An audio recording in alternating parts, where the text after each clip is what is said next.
Hello friends, ഞാൻ നസ്രിയ. നമ്മളിന്ന് അടുക്കള മാജിക് റെസിപ്പീസിൽ ഉണ്ടാക്കാൻ പോകുന്നത് ഒരു നാടൻ തട്ടുകട സ്റ്റൈൽ പഴംപൊരിയാണ്. പഴംപൊരിക്ക് എല്ലാവർക്കും ഉണ്ടാക്കാൻ അറിയാം, എന്നാലും എൻ്റെ സ്റ്റൈലിലുള്ള ഈ പഴംപൊരി കൂടെ എല്ലാവരും ഒന്ന് ഉണ്ടാക്കി നോക്കുക. വീഡിയോ കണ്ടിട്ട് ഇഷ്ടമായി ലൈക്ക് ചെയ്യാൻ മറക്കരുത്. നിങ്ങളിതുവരെ ചാനൽ സബ്സ്ക്രൈബ് ചെയ്യാത്തവരാണെങ്കിൽ ഇപ്പം തന്നെ സബ്സ്ക്രൈബ് ചെയ്യാം.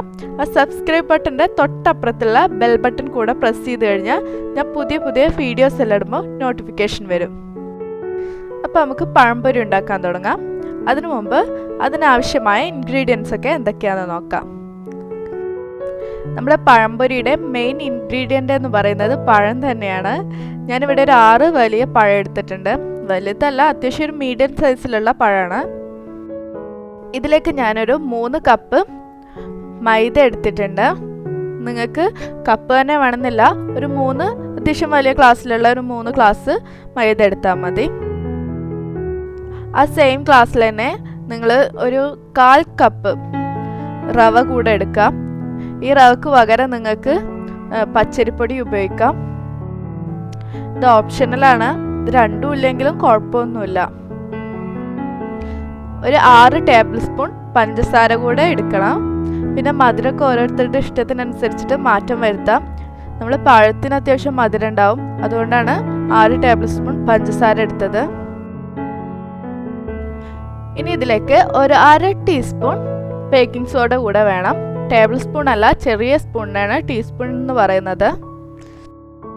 പിന്നെ ഒരു 1/4 ടീസ്പൂൺ ഉപ്പും പൊരിക്കാൻ ആവശ്യത്തിനുള്ള എണ്ണ കൂടെ വേണം. ഞാനിവിടെ 1/2 ലിറ്റർ എണ്ണയാണ് ഉപയോഗിച്ചിരിക്കുന്നത്. ഇനി നമുക്ക് പഴം പൊരിക്കാനുള്ള ബാറ്റർ തയ്യാറാക്കാം. അതിന് ഞാൻ 3 കപ്പ് മൈദയും 1/4 കപ്പ് റവ കൂടെ ഒന്ന് അരിച്ചെടുക്കുന്നുണ്ട് ഒരു അരിപ്പയിലൂടെ. ഇത് നിർബന്ധമൊന്നുമില്ല, നിങ്ങൾക്ക് ആവശ്യമുണ്ടെങ്കിൽ ഒന്ന് അരിച്ചെടുക്കാം. അരിച്ചെടുക്കുന്നതന്നെ ആയിരിക്കും നല്ലത്.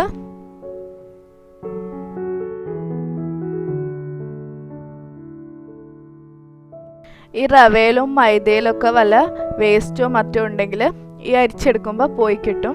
വല്ല കട്ട പിടിച്ചിട്ടെല്ലാം ഉണ്ടെങ്കിൽ അതെല്ലാം മാറിക്കിട്ടും. അതിനു വേണ്ടിയിട്ടാണ് ഞാൻ അരിച്ചെടുക്കുന്നത്. ഇനി നമുക്കിതിലേക്ക് ഒരു 1/2 ടീസ്പൂൺ ബേക്കിംഗ് സോഡ ചേർത്ത് കൊടുക്കാം. ഇത് സാധാ നമ്മൾ ദോശയെല്ലാം ഉണ്ടാക്കുമ്പോൾ ചേർക്കുന്ന സാധാ ബേക്കിംഗ് സോഡയാണ്, ബേക്കിംഗ് പൗഡർ അല്ല. ഇനി ഇതിലേക്ക് ഒരു 1/4 ടീസ്പൂൺ ഉപ്പ് കൂടെ ചേർത്ത് കൊടുക്കാം. ഇതിൻ്റെ ഒരു മധുരം ബാലൻസ് ചെയ്യാൻ വേണ്ടിയിട്ടാണ് നമ്മൾ ഉപ്പ് ചേർത്ത് കൊടുക്കുന്നത്. ഇനി ഇത് നന്നായിട്ടൊന്ന് ഇളക്കി കൊടുക്കണം. ഈ ബേക്കിംഗ് സോഡ എല്ലായിടത്തും മിക്സ് ആവാൻ വേണ്ടിയിട്ടാണ് ഇങ്ങനെ ചെയ്യുന്നത്. ഇനി ഇതിലേക്ക് നമുക്ക് മധുരത്തിന് ആവശ്യമായ പഞ്ചസാര ചേർത്ത് കൊടുക്കണം. ഞാനിവിടെ 6 ടേബിൾ സ്പൂൺ പഞ്ചസാരയാണ് ചേർത്ത് കൊടുക്കുന്നത്. ടേബിൾ സ്പൂൺ എന്ന് പറയുമ്പോൾ വലിയ സ്പൂണിനെയാണ് നമ്മൾ ടേബിൾ സ്പൂൺ എന്ന് പറയുന്നത്. അതിൽ 6 ടേബിൾ സ്പൂൺ പഞ്ചസാര ഞാൻ ചേർത്ത് കൊടുക്കുന്നുണ്ട്. നിങ്ങൾക്ക് ഇതിനേക്കാൾ കൂടുതൽ മധുരം വേണമെങ്കിൽ കൂടുതൽ ചേർത്ത് കൊടുക്കാം.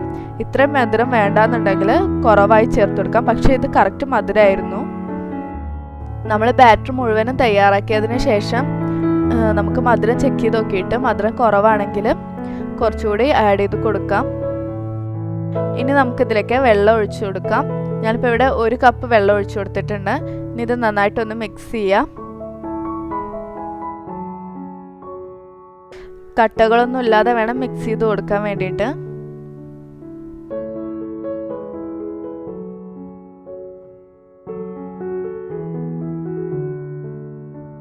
ഇതിലേക്ക് ഇനിയും വെള്ളം ആവശ്യമുണ്ട്. ഞാനിതിലേക്ക് ഒരു 3/4 കപ്പ് വെള്ളം കൂടെ ഒഴിച്ചു കൊടുക്കുന്നുണ്ട്. നിങ്ങൾ ആദ്യമായിട്ടൊക്കെ അധികം കുക്കിംഗ് ചെയ്ത് പരിചയമില്ലാത്തവരാണെങ്കിൽ അല്പായിട്ട് വെള്ളം ഒഴിച്ചു കൊടുത്താൽ മതി.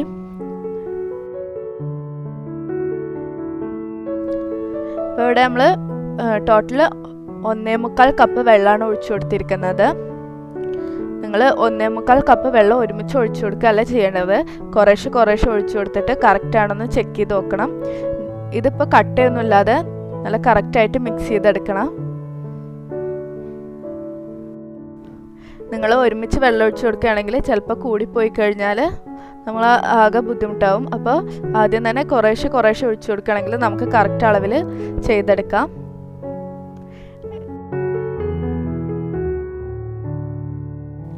അല്പം തിക്കായിട്ടുള്ള ഒരു ഇഡ്ഡലി മാവിൻ്റെ കൺസിസ്റ്റൻസിയാണ് നമുക്ക് വേണ്ടത്.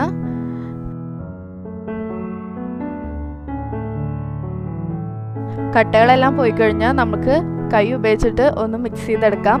കൈ ഉപയോഗിച്ചിട്ട് 1 മിനിറ്റ് എല്ലാം മിക്സ് ചെയ്താൽ മതി. ഒരുപാട് നേരം ഇട്ട് ഇളക്കി മിക്സ് ചെയ്യണ്ട.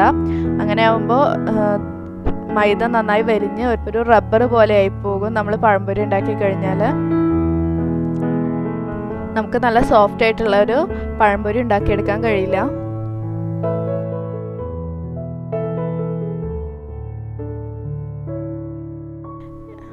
ഇതാണ് നമ്മളെ ബാറ്ററിൻ്റെ കറക്റ്റ് കൺസിസ്റ്റൻസി. ഇനി നമുക്കിത് അടച്ച് വെച്ച് കുറച്ച് സമയം റെസ്റ്റ് ചെയ്യാൻ വെക്കാം. നിങ്ങൾക്ക് ഗസ്റ്റൊക്കെ വന്നിട്ടാണെങ്കിൽ അപ്പം തന്നെ ഉണ്ടാക്കാം. അതല്ലാന്നുണ്ടെങ്കിൽ മിനിമം അരമണിക്കൂറെങ്കിലും നിങ്ങളിത് റെസ്റ്റ് ചെയ്യാൻ വെക്കണം. അങ്ങനെയാണെങ്കിൽ നമുക്ക് കറക്റ്റ് പൊന്തി വരുന്ന പഴംപൊരി ഉണ്ടാക്കാൻ കഴിയുള്ളൂ. ഇപ്പോൾ ഇവിടെ അരമണിക്കൂർ കഴിഞ്ഞിട്ടുണ്ട്. ഇനി നമുക്ക് ഇതിന് വേണ്ട പഴം മുറിച്ചെടുക്കാം. ഞാനിവിടെ ഒരു അല്പം വലിയ പഴംപൊരിയാണ് ഉണ്ടാക്കുന്നത്. വലിയ പഴംപൊരി ഉണ്ടാക്കുകയാണെങ്കിൽ നമ്മൾ ഈ തട്ടുകടയിൽ നിന്നെല്ലാം കിട്ടുന്ന പോലെ കറക്റ്റ് ആ ഒരു ഷേപ്പ് കിട്ടുള്ളൂ. അതുപോലെ കട്ടി കുറച്ച് നീളത്തിൽ മുറിച്ചെടുക്കുക. ഒരു പഴത്തിനെ കൊണ്ട് 4 or 5 പീസാക്കി എടുക്കുക. അതിൽ കൂടുതലാക്കിയെടുക്കാൻ ശ്രമിക്കരുത്. നിങ്ങൾ കട്ട് ചെയ്യാൻ ബുദ്ധിമുട്ടേണ്ട ആദ്യമായിട്ടൊക്കെ ആണെങ്കിൽ നിങ്ങൾ 4 പീസാക്കുന്നതായിരിക്കും നല്ലത്. അധികം കട്ടി കുറച്ച് കഴിഞ്ഞാൽ പൊട്ടിപ്പോവും.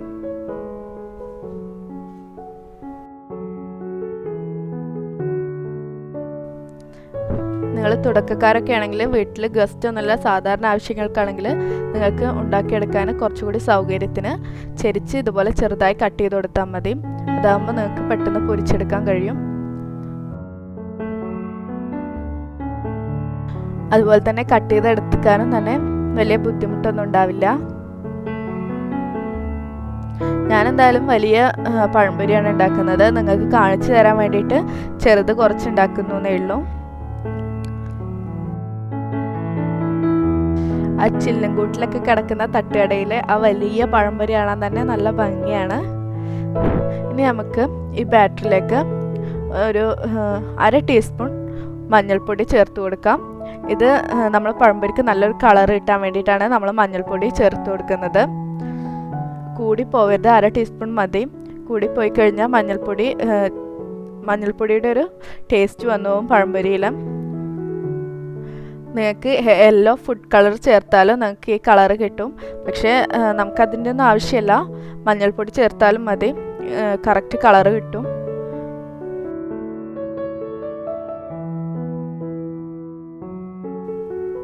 മഞ്ഞൾപ്പൊടി ചേർക്കാതെയാണ് നിങ്ങൾ ഉണ്ടാക്കുന്നതെങ്കിൽ അതൊരുമാതിരി വെളുത്ത പോലത്തെ കളറാണ് ഉണ്ടാവുക. കറക്റ്റ് കളറായി വരില്ല.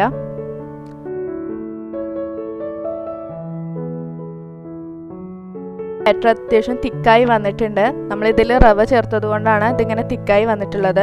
അതുകൊണ്ട് നമുക്ക് അതിലേക്ക് ഒരു 1/4 കപ്പ് വെള്ളം കൂടെ ചേർത്ത് കൊടുക്കാം. അല്പം ഒന്ന് ലൂസാക്കി എടുക്കാം. ഇതിങ്ങനെ തിക്കായി വന്നിട്ടുണ്ടെങ്കിൽ മാത്രം നിങ്ങൾ വെള്ളം ചേർത്ത് കൊടുത്താൽ മതി. അല്ലാന്നുണ്ടെങ്കിൽ നേരത്തെ കാണിച്ചത് കറക്റ്റ് കൺസിസ്റ്റൻസി തന്നെയാണ്. നമ്മൾ ഈ റവ ചേർക്കുന്നത് പഴംപൊരി അത്യാവശ്യം ക്രിസ്പിയായി വരാൻ വേണ്ടിയിട്ടാണ്. അത് പുറം ഭാഗം മാത്രമേ ക്രിസ്പി ആവുള്ളൂ, ഉൾഭാഗം നല്ല സോഫ്റ്റ് തന്നെ ആയിരിക്കും. നിങ്ങൾ ഈ റവക്ക് പകരം പച്ചരിപ്പൊടിയാണ് യൂസ് ചെയ്യുന്നതെങ്കിലും ഇതേപോലെ തന്നെ ഉണ്ടാവും. പക്ഷേ മിക്കവാറും ഇതിങ്ങനെ തിക്കായി വരില്ല. അപ്പോൾ നിങ്ങൾ നോക്കിയിട്ട് മാത്രം വെള്ളം ചേർത്ത് കൊടുക്കാം. ഈ ഒരു കൺസിസ്റ്റൻസി ആയിക്കഴിഞ്ഞാൽ നമ്മൾക്ക് കറക്റ്റാണ്.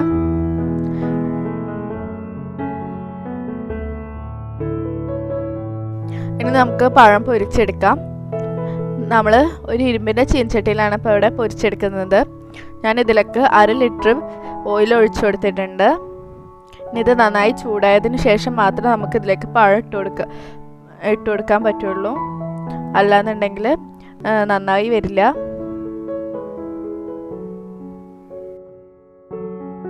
നിങ്ങളിങ്ങനെ ഡീപ്പ് ഫ്രൈ ചെയ്തെടുക്കാനൊക്കെ ഉപയോഗിക്കുമ്പോൾ എപ്പോഴും ഇരുമ്പിൻ്റെ ചീനച്ചട്ടി ഉപയോഗിക്കുന്നതാണ് ഏറ്റവും നല്ലത്. എണ്ണ ഇപ്പോൾ ഇവിടെ നന്നായി ചൂടായി വന്നിട്ടുണ്ട്.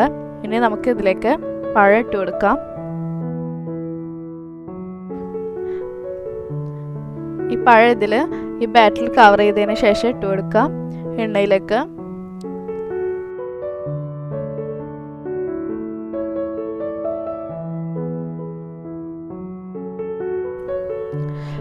ഞാൻ ഒരേ സമയം 3 പഴംപൊരിയാണ് ഉണ്ടാക്കിയെടുക്കാൻ പോകുന്നത്.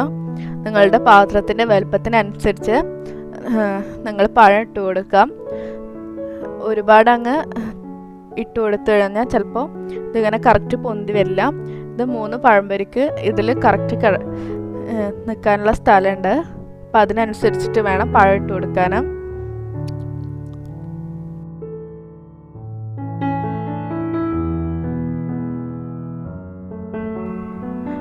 പഴംപൊരി ഇപ്പോൾ ഇവിടെ നന്നായി പൊന്തി വരുന്നുണ്ട്. ചൂടായ എണ്ണയിലേക്ക് ഇട്ടാൽ മാത്രമേ പഴംപൊരി ഇതുപോലെ പൊന്തി വരുള്ളൂ.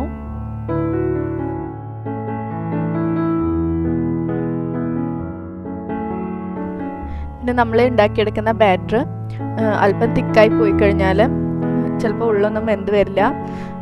ഒരുപാട് അങ്ങ് തിക്കായി പോയി കഴിഞ്ഞാൽ ഉള്ളു വേവാത്ത പോലെ ഉണ്ടാവും. അതുപോലെ ലൂസായി കഴിഞ്ഞാൽ നമ്മൾ പഴത്തുമ്മൽ കറക്റ്റ് ബാറ്റർ പിടിച്ച് കിട്ടില്ല. അപ്പോൾ കറക്റ്റ് കൺസിസ്റ്റൻസിയിൽ തന്നെ നമ്മൾ ബാറ്റർ തയ്യാറാക്കണം. ഞാൻ നേരത്തെ പറഞ്ഞതുപോലെ ഒരു തിക്കായിട്ടുള്ളൊരു ഇഡ്ഡലി മാവിൻ്റെ എല്ലാം ടൈറ്റിലാണ് നമ്മൾ പിന്നെ ഇതിൻ്റെ ബാറ്റർ തയ്യാറാക്കി എടുക്കേണ്ടത്. ഒരു വശം ആയിക്കഴിഞ്ഞാൽ നമ്മൾ മറ്റേ വശത്ത് തിരിച്ചിട്ട് കൊടുക്കാം. ഇപ്പോൾ 2 ഭാഗം ആയി കഴിഞ്ഞിട്ടുണ്ട്. ഇനി ഇത് നമുക്ക് എണ്ണയിൽ നിന്ന് കോരിയെടുക്കാം.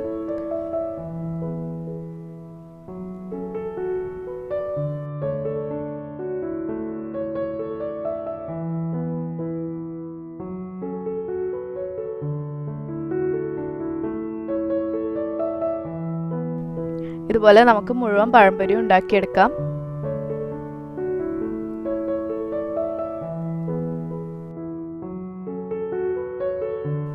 പിന്നെ നിങ്ങളുടെ സപ്പോർട്ട് ഉണ്ടെങ്കിൽ മാത്രമേ എനിക്ക് തുടർന്ന് പുതിയ വീഡിയോസ് എല്ലാം ഇടാൻ കഴിയുള്ളൂ. അതുകൊണ്ട് നിങ്ങൾക്ക് ഈ വീഡിയോ ഇഷ്ടമായാൽ ഈ വീഡിയോയുടെ തൊട്ട് താഴെയുള്ള ലൈക്ക് ബട്ടൺ പ്രസ് ചെയ്ത് ലൈക്ക് ചെയ്യാം. നിങ്ങൾക്ക് വേണ്ടപ്പെട്ടവർക്കെല്ലാം ഇത് ഷെയർ ചെയ്യാം. പിന്നെ നിങ്ങൾക്ക് എന്ത് അഭിപ്രായം ഉണ്ടെങ്കിലും നിങ്ങൾ കമൻറ്റ് ബോക്സിൽ കമൻറ്റ് ചെയ്യണം. എന്നാലേ നിങ്ങൾക്ക് വീഡിയോനെ കുറിച്ചിട്ടുള്ള അഭിപ്രായമെല്ലാം എനിക്ക് മനസ്സിലാവുള്ളൂ. പിന്നെ നിങ്ങൾക്ക് എന്ത് ഡൗട്ട് ഉണ്ടെങ്കിലും നിങ്ങൾക്ക് കമൻറ്റ് ബോക്സിൽ ചോദിക്കാൻ ഞാൻ മറുപടി തരും. തീർച്ചയായിട്ടും മറുപടി തരുന്നതാണ്. പിന്നെ നിങ്ങളിതുവരെ ചാനൽ സബ്സ്ക്രൈബ് ചെയ്തിട്ടില്ലെങ്കിൽ തീർച്ചയായും ചാനൽ സബ്സ്ക്രൈബ് ചെയ്യണം.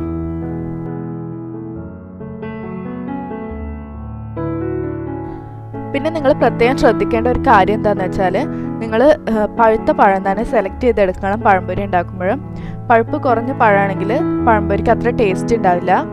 പിന്നെ പഴം ഒരുപാട് അങ്ങ് പഴുത്ത് പോകരുത്. അപ്പോൾ പഴംപൊരി നന്നായി എണ്ണ കുടിക്കും. ഞാൻ പഴം കട്ട് ചെയ്യുന്ന സമയത്ത് പഴം കാണിച്ചായിരുന്നില്ലേ, അത് കറക്റ്റ് പഴുപ്പാണ്. ആ പഴുപ്പിലുള്ള പഴം എടുത്താൽ മതി, അത് കറക്റ്റാണ്.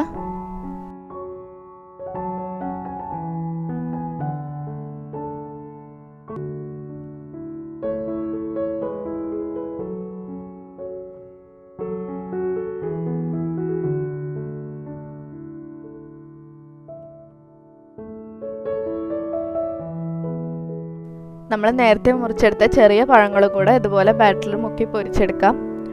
ചെറിയ പഴംപൊരി പൊരിച്ചെടുക്കാൻ നമുക്ക് പെട്ടെന്ന് കഴിയും, വലിയ ബുദ്ധിമുട്ടുണ്ടാവില്ല. അപ്പോൾ തുടക്കക്കാർക്കൊക്കെ ആണെങ്കിൽ ഓരോ കുഞ്ഞു പഴംപൊരി ഇതുപോലെ ഇട്ട് കൊടുക്കാം. പിന്നെ നിങ്ങൾ ഇടയ്ക്കിടയ്ക്ക് ഫ്ലെയിം അഡ്ജസ്റ്റ് ചെയ്തിട്ട് കൊടുക്കണം. ലോ ഫ്ലെയിമിലിട്ട് കഴിഞ്ഞാൽ ഈ പഴം വല്ലാണ്ട് എണ്ണ കുടിക്കും. അപ്പോൾ നല്ല എണ്ണ കുടിച്ചുകൊണ്ടുള്ള പഴംപൊരി ഉണ്ടാവുക. എപ്പോഴും ഫ്ലെയിം ഒരു മീഡിയം ടു ഹൈ ഫ്ലെയിമിലിട്ട് കൊടുക്കണം. എപ്പോഴും ഹൈ ഫ്ലെയിമിലിട്ട് കൊടുക്കരുത്. അങ്ങനെ ആകുമ്പോൾ ഈ ഉള്ളൊന്നും വേവാതെ പുറം മാത്രം മുരിഞ്ഞു വരും. നമ്മൾ കഴിക്കുന്ന സമയത്ത് ഉള്ളിൽ പച്ച മാവ് കാണും. അതുകൊണ്ട് ഇടയ്ക്ക് മീഡിയം ഫ്ലെയിമിലിട്ട് കൊടുക്കുക. നമുക്ക് ചൂട് കുറവാ തോന്നുമ്പോൾ ഹൈ ഫ്ലെയിമിലേക്ക് മാറ്റി കൊടുക്കാം. ഇതൊരു വശം മൊരിഞ്ഞു വന്നു കഴിഞ്ഞാൽ മറിച്ചിട്ട് കൊടുക്കണം. 2 വശം അതുപോലെ മൊരിച്ചെടുക്കണം.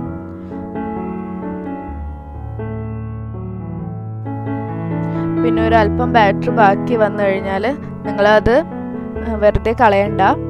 ഈത്തപ്പഴം ഇരിപ്പുണ്ടെങ്കിൽ ഈത്തപ്പഴം ഇതുപോലെ കുരു കളഞ്ഞിട്ട് ഈ പഴം മുക്കിയെടുത്ത പോലെ തന്നെ ഈത്തപ്പഴം മുക്കി എണ്ണയിലിട്ട് പൊരിച്ചെടുക്കാം. ഞാൻ അങ്ങനെയാണ് ചെയ്തത്.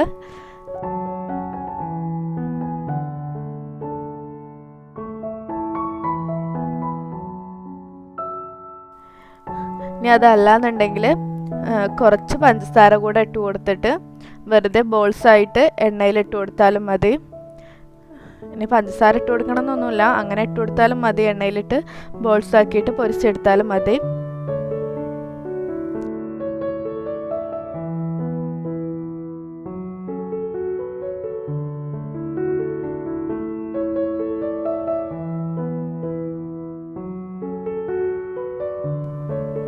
ഇപ്പോൾ ഇവിടെ 2 വശമായി വന്നിട്ടുണ്ട്. ഇനി ഇത് നമുക്ക് കോരിയെടുക്കാം. നമ്മുടെ പഴംപൊരി മുഴുവനും ഇതുപോലെ പൊരിച്ചെടുക്കാം. നിങ്ങൾക്ക് വീഡിയോ ഇഷ്ടമായാൽ തീർച്ചയായും ലൈക്ക് ചെയ്യുക. നിങ്ങളുടെ ഫ്രണ്ട്സിനും ഫാമിലിക്കൊക്കെ വേണ്ടിയിട്ട് ഷെയർ ചെയ്യുക. നിങ്ങൾ ഇതുവരെ ഈ ചാനൽ സബ്സ്ക്രൈബ് ചെയ്തിട്ടില്ലെങ്കിൽ സബ്സ്ക്രൈബ് ചെയ്യുക. തുടർന്നും പുതിയ പുതിയ വീഡിയോസിന് വേണ്ടിയിട്ട് സബ്സ്ക്രൈബ് ബട്ടൻ്റെ തൊട്ടപ്പുറത്തുള്ള ബെൽ ബട്ടൺ കൂടെ പ്രസ് ചെയ്യുക. അങ്ങനെയാണെങ്കിൽ നിങ്ങൾക്ക് ഞാൻ പുതിയ പുതിയ വീഡിയോസ് എല്ലാം ഇടുമ്പോൾ നോട്ടിഫിക്കേഷൻ വരും. Thank you. നമുക്ക് മറ്റൊരു വീഡിയോ ആയിട്ട് വീണ്ടും കാണാം. ബൈ.